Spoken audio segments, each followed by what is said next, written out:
We are the sickest country in the world, and pharmaceutical products are the #3 cause of death after cancer and heart attacks. Donald Trump is trying to do so much so quickly, and as I've talked about, as I really focused on the show on Monday, there is so much good happening at once that doing more at the moment is kind of worth it. I know why that's a slippery slope and a dangerous game, but lowering the cost of drugs for everybody. Look, I'd rather, and we'll get to Bobby Kennedy in a second, I know he'd rather everybody be healthy in the first place. Why are we on so many prescription drugs? Why is it that we have drug commercials every 2 seconds on television when most countries have banned them? Like, what is going on with us first? We need to start thinking about that.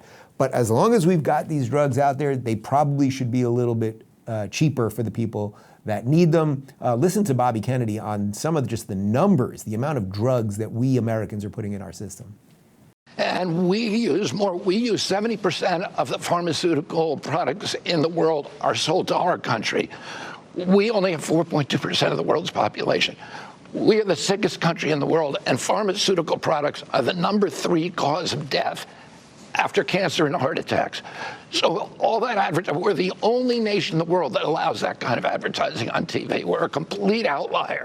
Okay, so the advertising on TV part, we should think about that. Like, I'm sort of like, do I want to ban their ability to put ads on TV? I'm not sure that I want the government to ban a legal product, even if I don't like what it's doing and it's putting a lot of people on a drug that they don't necessarily need to be on or something else.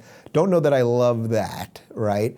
But it is interesting that we do allow all of these advertisements and other countries don't. It is also worth noting that, as you know, during COVID, they would literally be doing panels on NBC, on Meet the Press, about COVID and about the efficacy of the mRNA shots, and then it would literally be brought to you by Pfizer. Get injected, we'll figure out the rest later. Like, there might be some reasons that there's ethical things that perhaps it shouldn't be on news channels, let's say, but you can maybe put it on cartoons or, well, that's for kids, or sports or whatever, but you get the ethical thing there.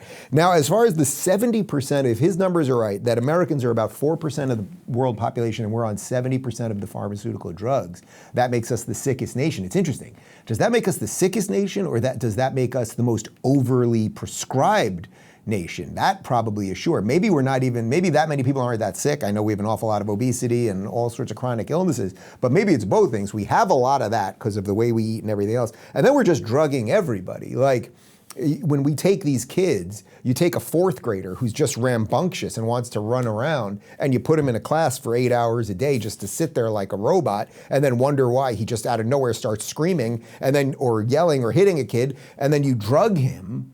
Was he sick? But now he counts as sick because he's on drugs. So I know that's a little bit of like kind of whittling the numbers there, but this is why we have to rethink everything. We have to not only rethink our foods, but rethink our education system, rethink why are we training children to just sit like automatons in a classroom all day?